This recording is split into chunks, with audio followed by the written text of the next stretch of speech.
Stacy, how are you doing? I'm good, and I see that we dress the same today, representing the real brokerage. Work hard, be kind. How are you? Yeah, we did. I'm doing good. So before we get any further, make sure you hit like and subscribe. We appreciate you, and click the Yes. bell so you're notified whenever a new episode drops. We try to put these out once a week. Sometimes we follow that schedule, sometimes we don't, but Yes. we do the best we can because we are busy realtors, and we have another amazing guest coming up today. A Now, luxury realtor in. yes, luxury realtor in Winnipeg.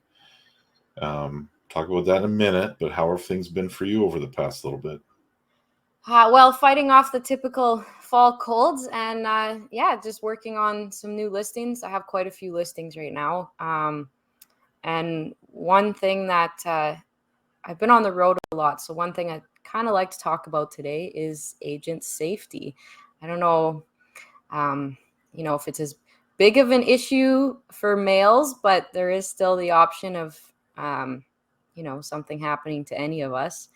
And as a female, there are some concerns that we come across, and I think it's important to follow your gut. Um, Well, I mean, I have heard the stories of the agent in Winnipeg at an open house where she was in her open house. It was towards the end of it. Two guys came in, locked the door behind them, and she just kind of was careful and got out of there as quickly as she could. But I mean, you hear these horror stories. I'm going to assume that it's less of an issue for men, but not an issue no, because nobody's invincible, and no. um, there are some certain fundamental rules that everyone should follow. Yes. What are a few of them that you can think of? Well, I think that both of us kind of came from a similar background where I guess in this sense we were fortunate to learn um, some techniques and some things to do when you're in situations with strangers. Um, and I think number one is never ever let somebody walk behind you. Um, you can still effectively show them the house without them being behind you. Never leave Um, front when you're doing a tour. yeah, never turn your back. I also always try to look people up on social media or Google. Just type in their name and see what comes up. And another thing to do is to try and get them on the phone. I've had issues with that lately. Somebody will reach out to me via realtor.ca, and I'll say to them, I'd like to set up a call and we can chat about the listing. I'd use that as my excuse. I'd love to tell you more about this listing. And they say to me, oh, I'm just going to text you.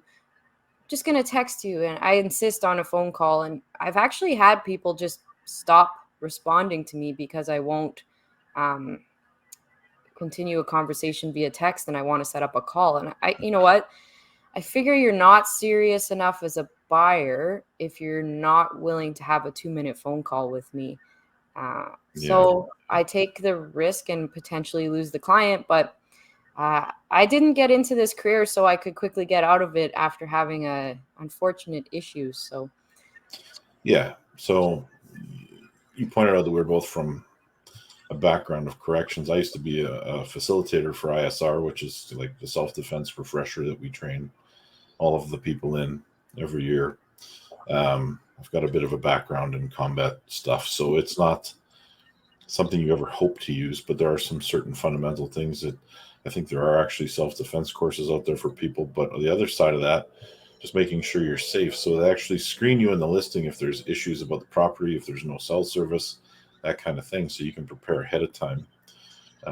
Going out there, they ask that questionnaire, anything they need to know. And if there's no cell service, that's a big one. Always take somebody with you. Or make sure that you're contacting somebody before going into a property and when you come out of a property. And if it's yes. And TouchBase does have a setting, agent safety setting. Make sure you set that up in your phones. It's basically, it picks 2 contacts that you can, if you don't, if you check off like emergency or whatever, it'll send them a text. And one of my best friends, she always laughs if I forget to turn it off, that I'm safe. it will send her a text, and she'll text me back, "Are you good, or did you forget again?" So I rather annoy her than put myself at risk. But I do suggest to all the newer agents to set that up in your showings app if it's an option. I don't know what other provinces have, but I'm sure it's something similar. Don't just turn it off and ignore the feature. It's bizarre to me that in this day and age, like, there are certain houses that I know of in this community, in a city, that I go into, and the cell service drops off.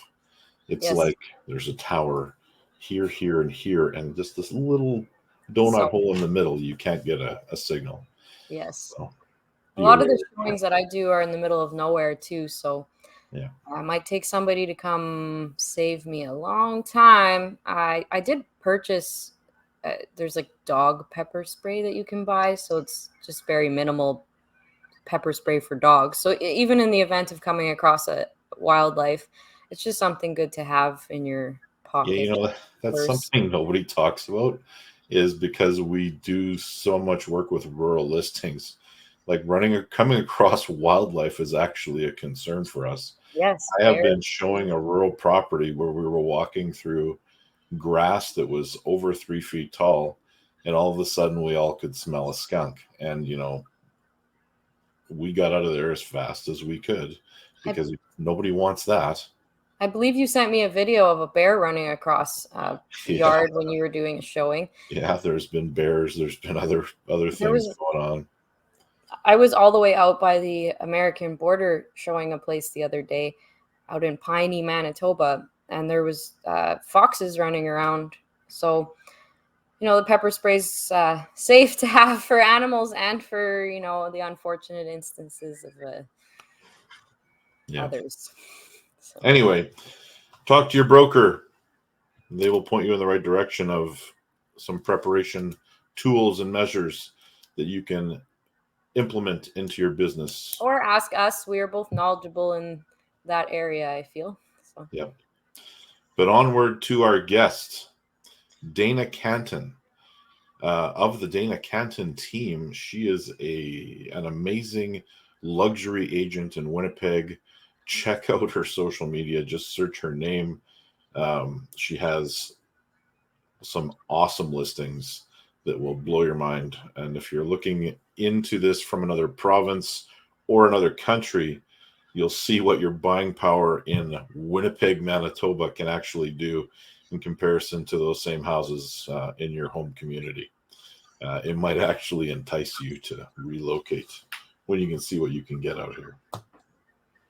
Sounds great. Looking forward to it. Dayna, welcome to the show. How are you doing? I'm doing good, guys. Thanks for having me. Thanks for joining us. So we're so thankful you joined us today. We want to get right into it. So right off the bat, this is a big question, and feel free to expand it any which way you want. But how did you end up in real estate? Okay, so 11 years ago, I was working as an insurance broker, and I just wasn't really feeling it too much. So I had an agent actually approach me in the office that I was working in and tell me that I'd be good as a realtor, and I was like, okay, whatever. Then my husband was like, Dayna, you should just try it out. So I jumped in, tried it out, and wrote my exams, and then I ended up having a baby in that time too. And then my first year, I ended up having my second child. So it was kind of crazy. And here I am today. Wow, that's awesome. So out of high school, what was your career goal at that time? A fashion designer, completely different. I can see that though.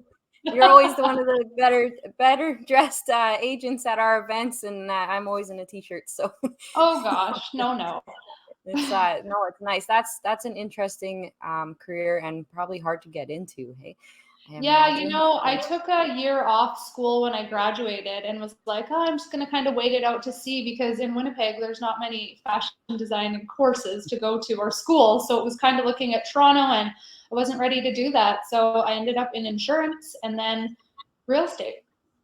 Wow. Mm-hmm. So how did you come to be, just based on the amount of time you've been in the business, you for sure have not been with Real.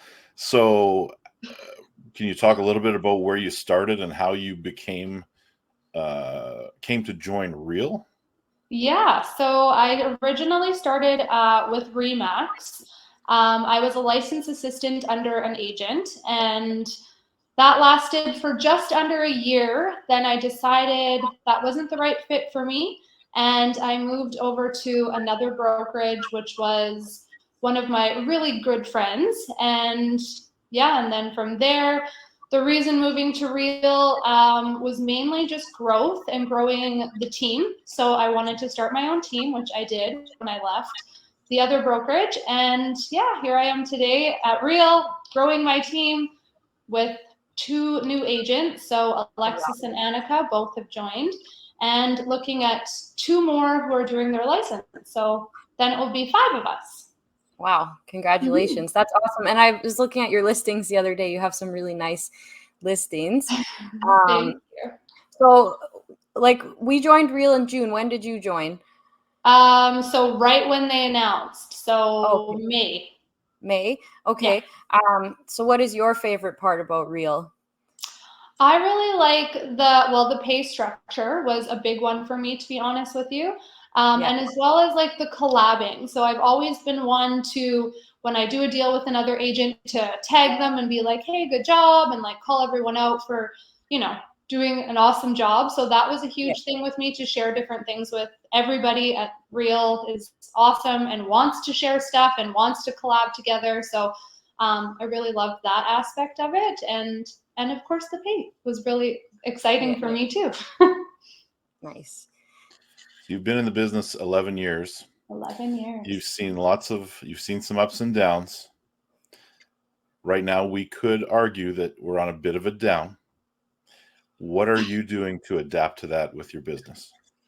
So honestly, I am going to knock on wood right now, because I have been extremely busy right now. I don't know what is making a difference for me, honestly. I feel like I'm always connecting with new people. So I'm always going to new events. I'm always, trying to advertise a little bit differently, trying to push the business in that aspect to keep myself busy. I'm not like a cold call agent. I don't cold call people, but I do definitely go through all of my past clients and connect with them. And I've really got a lot of business from doing that. So just connecting with my clients, hey, I'm here, how's it going, happy birthday, etc., all of that kind of stuff. And it's helped me a lot. So yeah, I haven't noticed a down spout at all, but so new agents and new and experienced agents, listen to what she is saying, because this is something, you're speaking my language. Yeah. It is about relationships and connecting, but not just connecting, but maintaining connections. Yeah. And making sure like you got to keep yourself out there. Like I notice a lot of people kind of when they're slow, they're not doing anything. They're not posting anything. They're not talking on social media. They're not out there at events. They're not doing stuff. And like the biggest thing for me has always been to show my face. As it, could be annoying to some people. I don't really care, but to me, it's worked. And yeah, my advice to everyone who is slow right now is just get behind the camera, start doing stuff, start contacting old clients, even just posting up, information about real estate is a huge one too on social media.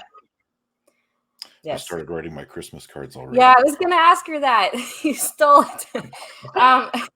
Yeah, like, so I love to ask agents about this, because Ryan and I always do Christmas cards.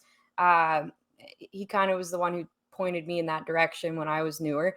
And I was doing birthday cards for a while with like a $1 lottery ticket in them. But then I got busy and it was really hard to keep up with the birthday, because I was handwriting out my birthday cards. But do you do Christmas cards? So what I actually do, I started doing this a couple years ago and my clients really loved it, was I do planners. So I don't know, I don't have one actually on hand to show you. Like a day planner, yeah. Yeah, so it's a day planner. It's all custom. My name is all on it. We start actually making these in October. So right now we just ordered them. And then they get sent out to everybody like middle of November. And yeah, everybody loves it. So it keeps, That's such a cool I idea. don't handwrite them, unfortunately. I do want to start doing a little bit more of personal touches for clients. So I love that for the birthday, the little scratch card and stuff. I just started doing Follow Up Boss. I don't know if you guys use that system. I've heard of it though. I've heard of it because we had something similar at the previous brokerage I worked at that would do like an email. Yeah. So I'm yeah. going to start getting into more of that right now of like, I can see Ryan's really writing it down. Yeah. And then also like for birthdays and anniversaries and all of that stuff, really trying to push that because I haven't really been huge on that, not gonna lie, but it is a goal of mine this year. So I have a couple more months left to get on that. We did order, a bunch of us ordered calendars this year. I guess you put your business card on the top. And so we're going to put those in our Christmas cards. Well, I know that's my plan, I think. Oh, that's nice. Yeah. Honestly, the amount of people that contact me for a planner is actually insane. At first I was like, is this a joke? Like, are people joking? But like legit, people love them. So yeah. When I worked, my previous job, like they had a company that came out and gave us planners and people were running for them. So I love a planner. I'm not going to lie. I probably have about 5. So for me, that was something that was really important, which I love. That's awesome. Fantastic. Now you alluded to social media. What role do you feel it's playing in today's real estate world? So, well, I'm going to go towards how it's playing for me. So social media for me was a huge, huge, huge thing. So in the beginning of my career, 11 years ago, social media wasn't so huge. People used to laugh at me posting on social media and doing contests and doing these things. So for me, it's really grown myself as an agent, to be honest with you. I do know now, it is kind of the way of the future of what's happening. You can't really just list a house and put it up on MLS. You got to post it on social media, try some different ways of advertising with stuff. And for me, it's really been a huge blessing, to be honest with you, because that's where I do get a lot of my clients from. So people are watching me and people are contacting me through social media. I'm always active on there. I'm not always putting on all positive stuff. I'm being honest and true about everything in my life, my kids, my family, real estate. And I think that's really worked for me. So yeah, if anyone needs advice on that, message me because I definitely am good to help with that one. Nice. I did purchase an item to do a draw with coming up. I might have a question for you. So of course, yeah. I have to ask you afterwards. So what would you say like to a brand new agent then? Like what would your advice be? And they're just getting their license, couple months in. Well, you've got 2 on your team, so yeah.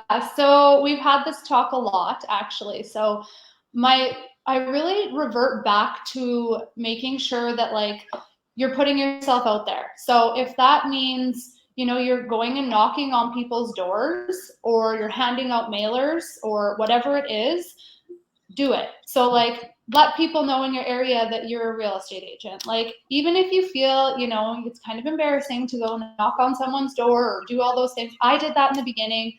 I don't do it now, but I am telling the girls to really get behind the camera too a lot more. So on social media, be active, post about your day, post about what you're doing, post about your showings, post mailers. That's a big one too that the girls are working on.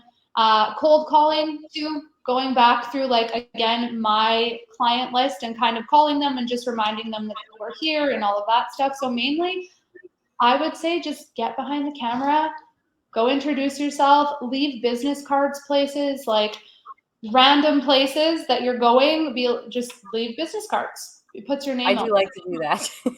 I know everyone forgets to do these really simple steps, right? That like we think like, oh, it's so easy, but when we're doing it, we forget. So just reminding to do those things.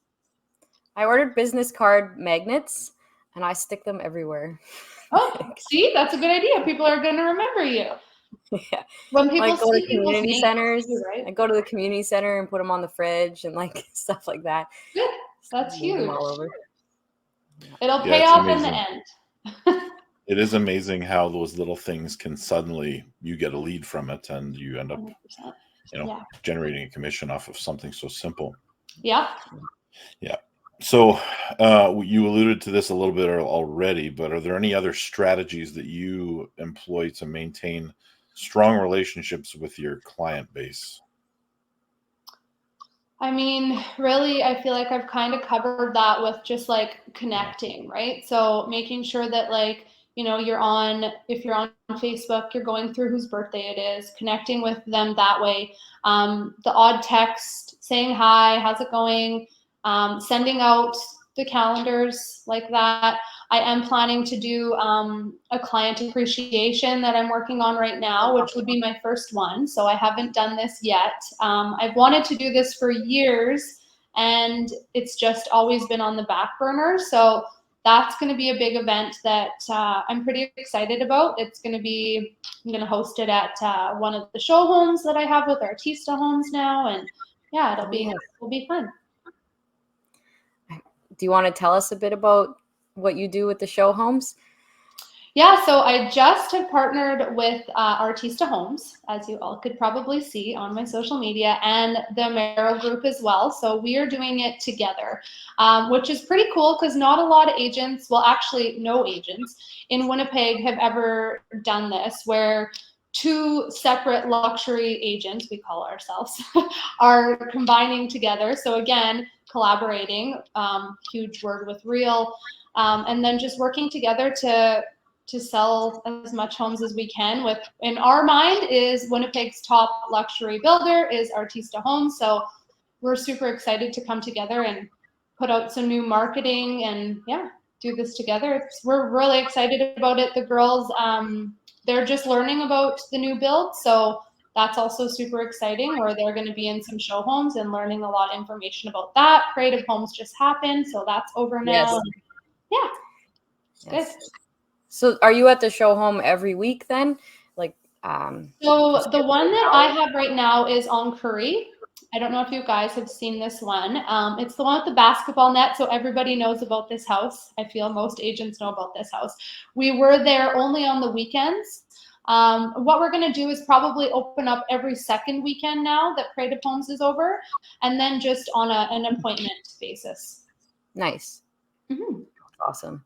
Wonderful. New builds is it's a very challenging thing. Like, there's a lot to learn. You have to really learn about it. I have done a bit of work with James Boschman. He's pretty much taught me everything I know about new builds. Well, you're always welcome to come to one of the show homes and work with us too. Awesome. Thank you. Of course. Ryan, you ready for the fun ones? I sure am. I'm excited. You ready? Favorite movie of all time? Oh gosh, Pretty Woman. All day long. Good choice. Favorite thing to do when you're not doing real estate? This one hits hard because actually I made a goal list today. So normally every morning I would wake up at 5 a.m. and go to the gym. And lately I have not been able to do that. So I've been going to bed late. So I'm back on my really wanting to get back to my workouts at 5 a.m. and not 9 a.m. because it doesn't start my day off good. So I love working out, love hanging out with my kids and my husband, and being outdoors is a huge thing, and traveling. I'm really going to start to get back onto that. So those are all my things. I gave you a bunch. That's awesome. That's perfect, because it is amazing how many times we talk to agents and they don't have an answer to that question, or they struggle with that question. Really? Oh my gosh. I could talk about that question all day long. But there is there is a few gym goers though, so it's kind of. Do you guys go at 5 a.m.? I do, yeah. Brian does. 5, yeah. I'm at 6:30. 6:30 is good for me. So. That's still a great time. You know, you get your day still started, and you spend so much time that, like, I feel like sleeping. As much as some days lately, I'm like, oh, I just need to sleep, but really, I don't need to sleep. So like 5 a.m. I should be up. So that's my new thing. So 2 of my favorite books are 5 a.m. Club and Make Your Bed. I am reading 5 a.m. Club right now. Well, that goes into my next question. which book has had the most influence on you? Oh gosh. Okay. So I have been really into books lately. Actually, it's right here. I'm gonna grab it quickly and show you guys. So this was my first book that, can you see it? You Are a Yeah. Badass. Yeah.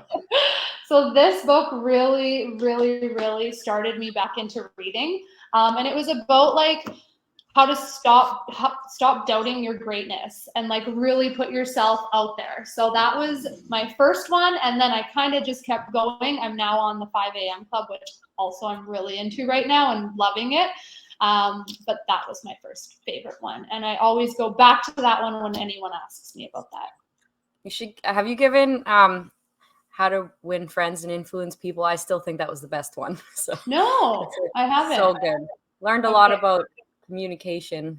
Yeah. Okay. And I really want to get into some just about like team leading and all of that. So that's my next go-to when I go to the store. Well, that one's kind of about like being, if you're a supervisor, which if you're a team leader, it's kind of a similar thing, right? Like how to communicate with people and how they work best. And it's you sit there and you're like, that makes sense. Why didn't I think of this? But I know. Don't they all do that to us though? Like, which is the best? 5 a.m. club, I feel like I needed the pushback because like I haven't been doing it. So now I'm like, okay, this is motivating me again to like get back. That's awesome. If you are looking to lead a team, the dichotomy of leadership is fantastic. Okay. I'm going to check that out. Awesome. What was that negotiating book that I read, Ryan? The one he was like FBI negotiator. Never Split the Difference. Yeah. I haven't read any of these. I'm going to have to get them all from you guys after this. Yeah. At the end of each podcast, we ask everybody about their book, right? So I think Ryan was putting together a list because almost everybody has a different book that is their favorite. So I have a lot of audio books to listen to now. I tried to do the audio book thing. Can't do it. I'm like, I have to when driving. I can't. I'm like, my phone's always ringing. It's interrupting. I can't concentrate. So it's hard. I'm an actual book person. Yeah. Hardest question of the day. What is the single best piece of advice you have ever been given? Don't quit. So when things are tough, it's easy to give up. And for me, I went through a lot of challenges with this job. And, some days I wanted to give up. And this goes back to my old broker and still great friend. But when I left the other brokerage, I was like, okay, I am done. I'm not working in real estate no more. And my broker at my other broker reminded me that, you know what, things are tough and you have to push through and you just have to keep going.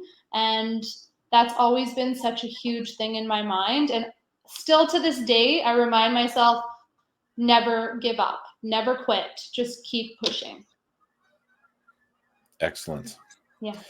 And you are a badass. Yes. Also that. Inspiration. Well, Dayna, thank you so much for joining us. We appreciate you. Thanks, guys. I appreciate it. Yeah. All the best in the future. If anyone wants to find you, where can they find you on social media?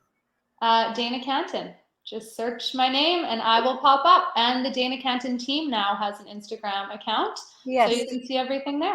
I did see that. Perfect. Nice. All right. Thank you so much again. Guys. And all the best. Have a great day. Take care.